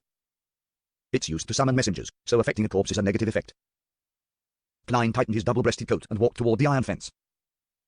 He planned on heading home to have a change of clothes before trying out his second experiment. The target of the second experiment group were the recently deceased corpses that haven't been laid to rest via a ritual. Such targets often existed in a hospital's morgue. Climbing over the fence, Klein made his way back to the South Burrow on foot in the dreary, dark night. The surroundings were deathly still and quiet. Only the evergreen, dust-covered trees lightly swayed. It reminded him of the night he had been resurrected from the dead. Back then, he too had to walk from the cemetery to the city. The sight Klein sighed and suddenly began to run, as if trying to get rid of the melancholy that filled him. More than half an hour later, he rented a carriage in South Burrow and headed for the nearest steam metro station. There was still about an hour before the metro stopped running, and this could save him quite a bit of money. In the wee hours of the morning, Klein changed into a greyish-blue worker's uniform and wore a cap as he made his way to St. Destin's Hospital in the Backland Bridge area. This was a charity hospital belonging to the Church of the God of Steam and Machinery. Many of the poor died here due to illness, and since there was no air for them to place their bodies, they had to be kept in the hospital morgue. There, the corpses awaited cremation from the government or be donated to the medical schools. This phenomenon was very common in summer, but there weren't many in the autumn or winter after it cooled down. However, in an era without air conditioning or equipment to keep the temperature cool, the hospital's morgue couldn't keep the corpses for too long. Donated bodies would be quickly embalmed and bodies to be buried the next day would be cleaned up. Of course, these were the rules enforced in summer. In autumn and winter, the rules were relatively relaxed. Therefore, there were still many corpses left overnight in the morgue during this period. The morgue at St. Destin was underground. It was relatively cool, even during the summer, and was biting cold during autumn and winter. Based on what he had learned as an talk, Klein relied on a clown's agility and balance to sneak into the basement while avoiding the doctors and nurses that were on duty. Before he even got close to the morgue, he felt a chill down his spine. After quickly moving past the janitor's room, Klein took out a piece of wire and lightly unlocked the door to the morgue. This was one of the methods of infiltration and tracking. He slowly and silently pushed open the door to the morgue with his black gloved right hand. At the same time, he cloaked the Zyxcope whistle in his spirituality to determine if such a method could eliminate the negative effects. The temperature in the morgue seemed to be lower than the corridor. Most of the corpses were bagged up and placed in different iron cabinets. Only a few were placed on the long table in the central open space, as if they were awaiting examination. As a sequence 8 clown, Klein was no longer afraid of such scenes. He just instinctively felt uncomfortable. Carefully, he closed the door and walked around the long tables. After about 10 minutes, Klein let out a breath of cold air and confirmed that none of the corpses had come to life. It's about time he took out his gold pocket watch and opened it. When he was ready, Klein withdrew his spirituality and stopped enveloping a Zyxcope whistle. He wasn't sure if it was a psychological effect, but he had a baffling feeling that the surroundings had become even more silent. As a seer, he fully believed in his instincts. He stopped pacing back and forth and retreated towards the door. Time ticked by, and Klein determined that it took about 2 minutes. At that moment, a corpse on a long table suddenly sat up. Bang, bang, bang. The surrounding iron cabinets emitted a series of banging noises, as though all hell was about to break loose. Bang, bang, bang. Upon hearing such a commotion and seeing the corpses sit up, Klein suddenly said in a low voice, "Crimson." Immediately following that, he injected his spirituality into a requiem charm and threw it out. Icy blue flames burned quietly, and serene and gentle blackness spread out. The corpses lay down once again, and the banging sounds coming from the cabinets came to an abrupt halt. Klein, who had experienced a similar situation, didn't relax and used another requiem charm. As there were many corpses around him, he used a third charm to be safe, using up everything that he had. Not bad indeed. It only affects corpses that haven't been put to rest via a ritual. This includes corpses that haven't been dead for too long and zombies. Using my spirituality to shield the whistle can prevent such effects. Klein thought with a smile. Seeing that none of the corpses were making any abnormal reactions, he prepared to open the door and leave. At that moment, he suddenly heard footsteps coming from the outside and saw a faint light seeping in. The elderly janitor had been attracted by the banging sound in the morgue. He was approaching with a lantern in hand. Klein looked around. Placing his hand on the door, he nimbly jumped up, stopping at the spot between the door and the ceiling. His fingers dug into the bumps and cracks as he maintained perfect balance. Creak. The elderly janitor opened the door with his key and entered the morgue. He took a few steps forward, held up his lantern, and examined the iron cabinets and long tables, as well as the corpses. Behind him, Klein nimbly jumped down and landed silently. Seizing the opportunity, Klein quickly escaped from the morgue. He used the janitor's room to hide for a few seconds before carefully returning to the upper floor. After the elderly janitor surveyed the surroundings and didn't find anything out of the ordinary, he mumbled a sentence, in fear of the corpses, and quickly left. He locked the door and didn't stay any longer. Returning to the guard room, he wrapped a thin blanket around himself and took several minutes to calm his racing heart before mumbling to himself in a low voice. Those old guys always tell me about weird things that happen in the morgue, hoping to scare me. Those weird sounds just now should count as well. It doesn't matter. Those corpses didn't come back to life either. Pywa, there are no such things as zombies and wraiths. At the same time, Klein was walking comfortably along the quiet, dark streets, happy to be free of a latent threat. He looked at the elegant gas lamps that lined the sides of the street and looked forward to the future beyond the gatherings. As long as he obtained a weapon with the special effect, he would be able to obtain one of the main ingredients of the magician. Although I don't have much money right now, I still have a lot of assets that I can use to exchange. For example, the telepathist potion formula, or the formulas for Bard and Light Suppliant. Furthermore, my clown potion is digesting at a faster rate than I expected due to a series of events and my discovery of the essence needed for acting. It's close to being completely digested along the streets of Backland at night. Klein left his mind wandering.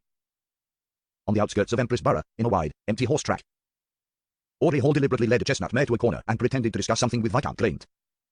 She was wearing white pants and knee-high black boots, adorned with a simple blouse and a black jacket that reached her waist. In addition, she donned a helmet of the same color. She looked especially valiant and beautiful, and Susie, her golden retriever, was obediently sitting by her feet. What seemed like a tiny leather satchel hung from her back. Disguised as Viscount Glayne's servant, Xio glanced enviously at Audrey's long, straight legs, and unconsciously tiptoed. Just horse riding is so blasé. Only when it is combined with hunting does it become imbued with life. Of course, I mean the equestrian skills for men. No matter what a beautiful lady does, it would still be a sight to behold, Glayne sized up Audrey and said half-jokingly. Audrey replied with a slight smile, the next hunt is still months away. Every year, from June to the New Year, the aristocrats of the Lower Kingdom would come to Backland to attend various banquets, dances, and salons, as per tradition. This was a very important event for them, and many things would be decided within a few months. After the New Year, the nobles would return to their fief and their castles, country estates, and large plantations and spend their leisure time there. In such times, the most popular sport was hunting. The nobles would invite guests of similar status to enjoy the pleasure of horse riding and chasing prey.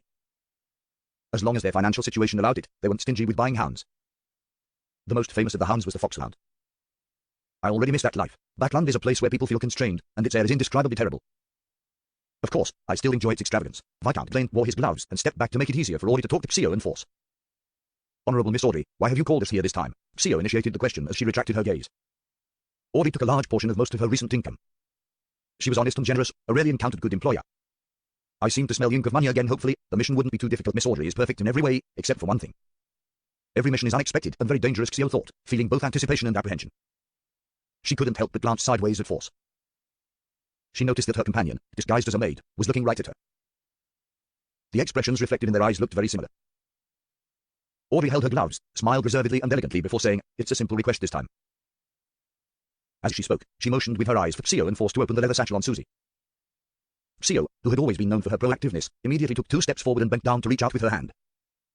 During this short period of time, she had originally wanted to pat Susie's head to show that she meant no harm.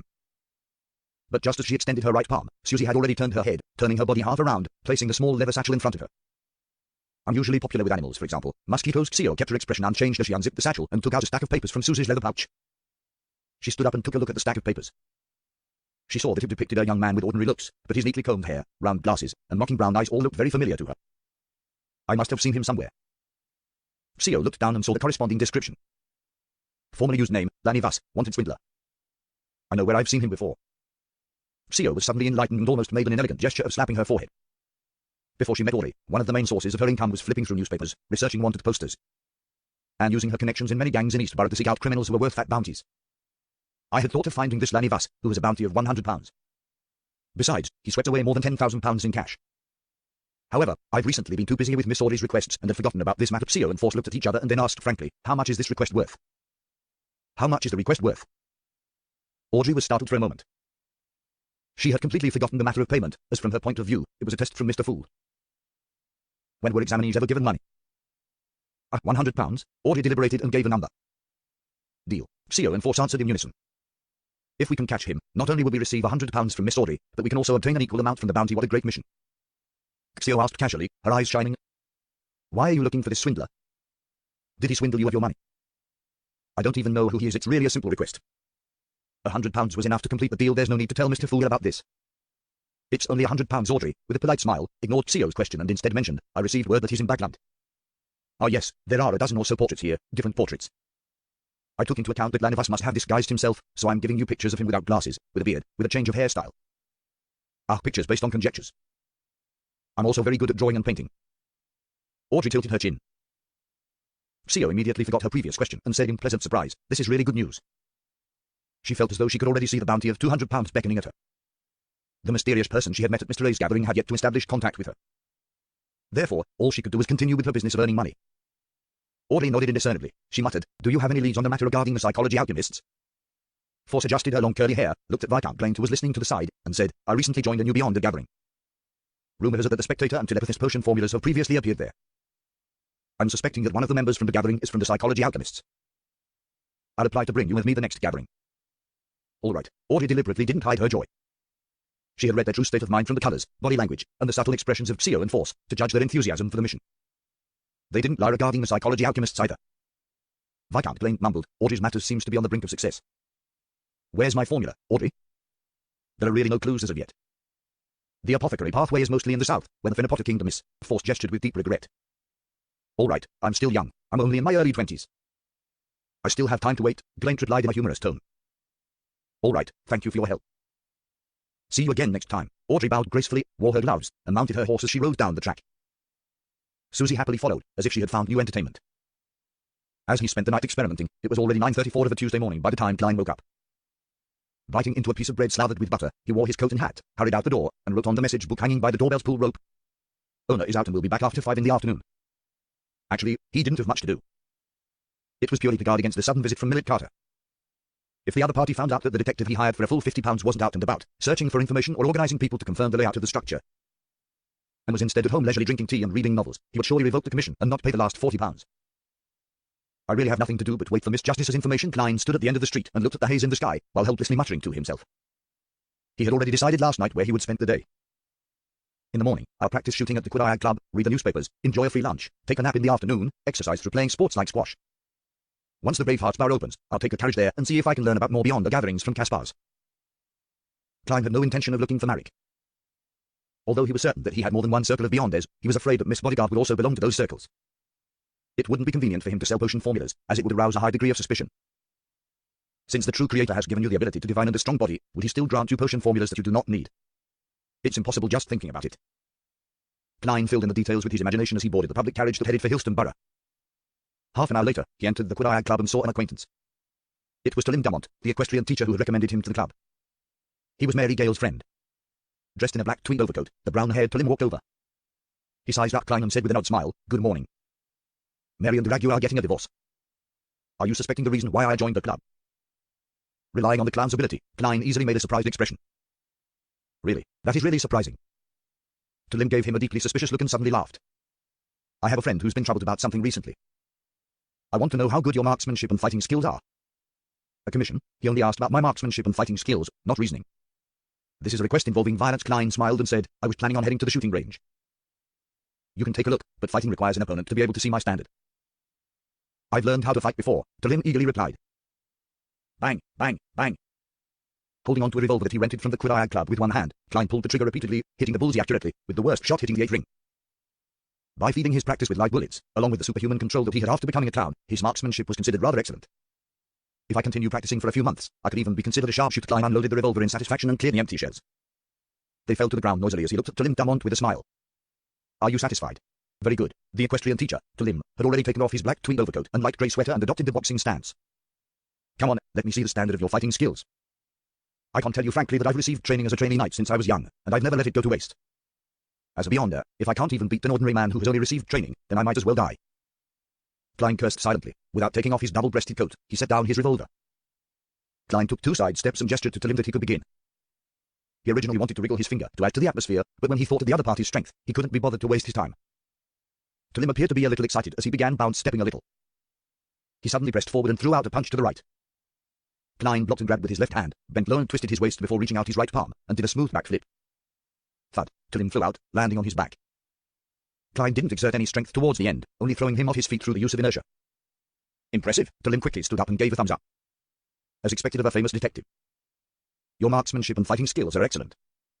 I only beat a weak chicken like you, so how can you tell that my fighting skills are very high?" Klein secretly lampooned and asked with a smile, "Now that you have a better picture, can you tell me what kind of request your friend has?" Hey, he will come to the club later.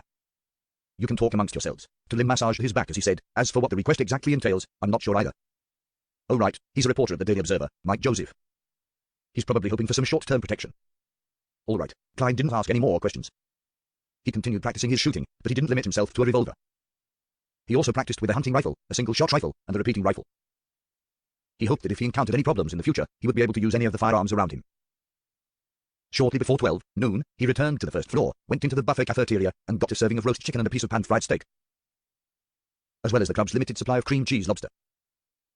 After placing his meal down, Klein got some Phenopota seafood rice, fruit salad, oyster broth, and Marquis black tea. Facing this sumptuous lunch, he couldn't help but swallow a mouthful of saliva as he praised the goddess in his heart. If this was eaten outside, it would probably cost 3, so Klein switched between using silver knives, forks, and spoons as he ate in contentment. When he was almost done with the food on the table, Talim Dumont led a man, in a heavy overcoat and a half-top hat, over. "Detective Moriarty, this is the friend I was talking about, Mike Joseph." "Mike, this is the famous detective, Mr. Sherlock Moriarty." Talim smiled and introduced them. Nice to meet you. Mike took off his hat and bowed. He looked to be in his late 20s, with rather sparse eyebrows and rough skin. His pores were unusually prominent. However, his facial features weren't bad. His blue eyes were especially charming. The two thin lines from the meager mustache gave him a somewhat mature charm. Klein couldn't help but stroke the stubble that had become thicker around his lips. He got up and invited the other party to sit down. Then he smiled and said, "Today's cream cheese lobster is pretty good. You can give it a try." All right. Mike Joseph didn't refuse. He took a plate, made a circle, and picked up a lot of food. He came in a hurry, so he hasn't had lunch yet. Talim smiled as he explained for his friend and placed a stack of newspapers on the table. I can tell. Klein set down his knife and fork, wiped his mouth with a napkin, and sipped his black tea leisurely. He was very satisfied with the meal. At that moment, Mike Joseph came back with 2 plates of food. He took a few quick bites to fill his stomach before looking up at Klein. "Detective Moriarty, have you heard about the recent serial murders?" "The ones which had organs removed?" Klein's heart skipped a beat as he asked. Talim nodded and said wistfully, "As expected, every detective is paying attention to this serial killer." Mike pulled out one of the papers and pushed it to Klein. "This is the latest story." Klein took it and discovered that was the Daily Observer where Mike worked at. On the front page were the words, 11. Another lady killed. Civilouse Yard is helpless. The headquarters of the Backland Police Department was located at Civilouse Street at the edge of Empress Borough, so they were also known as Civilouse Yard. 11. It's already the 11th case. Klein resisted the urge to frown and continued reading. He found that it was indeed the same as the case he had previously encountered. The victim was a woman dressed in a gorgeous long skirt and had her intestines removed from her stomach. This is clearly a case with signs of devil worship all over it. The Civilouse Yard must have handed the case to the Nitorks, mandated punishers, or the machinery hive mind squads. They have people capable of divination, mediumship, and all sorts of magical and effective beyond their methods. How is it that the case hasn't been cracked? Why isn't the criminal arrested yet? Does the criminal have rich anti-investigation powers and is able to destroy the souls of the deceased? Or could it be that the deceased soul, along with her innards, were extracted to fulfill the requirements of the devil worship ritual? Yes, he's definitely capable of interfering with divination indeed, if the devil pathway beyond us lacks such powers. How could they dare commit serial murders? Klein thought as he said to Mike Joseph, "You want to do a private investigation?" "I'm sorry, I can't take this case. Without the invitation of the police, I cannot take it. I have to maintain a good relationship with them." The so-called good relationship is the kind where they invite me to the police station for coffee. Klein did some self-critical lampooning. The real reason for his refusal was that it was easy to run into official beyonders involved in the investigation of the serial killings, perhaps including the Backland Diocese as Nitorks. No, not an investigation. No, the precise description is that it's not an investigation to seek the murderer.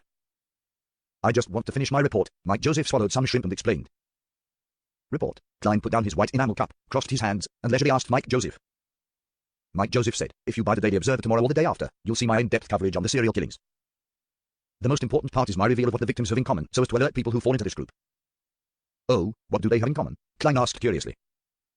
Mike took a sip of his coffee and said, "Besides being a woman and wearing a colorful dress, there's one other important thing they have in common. I did a thorough investigation of the victim's career and found an interesting tidbit. Some of them are maids, others textile workers, tailors, and even teachers. On the surface, there doesn't seem to be any overlap, but in reality, they've all been street girls." "Street girl? A teacher?" Klein asked in surprise. In the Lower Kingdom, teachers were part of the middle class and received at least £2 a week. That was enough to make a woman lead quite a good life, so there was no need for her to be a street girl. The corner of Mike's mouth twitched as he sighed and said, "Yes, in the past. They may have had very difficult times before they found a job that could support them. I've done a survey before. In Backland, 1 in 6 women aged 15 to 55 is or has been a street girl. Hey, this is our country. Foreigners who come here are surprised that a very conservative country, a bustling metropolis, would actually be filled with street girls. This number is a little exaggerated if it were true. It could only be said that reality can be more exaggerated than fiction. This damned world." Klein was speechless. After some thought, he said deliberately, "One question. How does the murderer know that the victim had been a street girl? They don't have labels on them, and even you needed a thorough investigation to discover this." As expected of a great detective, this might be the clue, Mike Joseph answered without feeling surprised. "No, if it was a beyonder from the devil path, then the standard he would choose from would be someone who appears to have sunken low, but didn't actually degenerate completely. Furthermore, they should have a keen intuition towards degeneration, and they might be able to see the corresponding color that runs deep. With the colorful dress as a trigger, the target will basically be locked onto." Klein answered himself and asked, "So, what else do you wish to investigate?" Mike nodded and said, "From these 11 cases, 10 of the ladies were once street girls, except one. She's still a prostitute at present. Yes, she's the youngest, 16-year-old Saba. This makes it very, very odd. I wish to visit Golden Rose, which is the place where she works for further investigation. I want to see if I can discover anything. I'm worried that my questions will anger the people there, so I plan to ask you to protect me temporarily. You don't need to teach them a lesson, and you just need to protect me at the most critical juncture and allow my escape. If nothing happens, I'll pay you £1, and if there's a fight, it'll be raised to £5. What do you think?" Klein laughed and replied, "Let me wash my hands before replying you." He bowed politely and sauntered over to the bathroom where he tossed a coin and obtained a positive answer. "This is the late Victoria era, a statistic in London.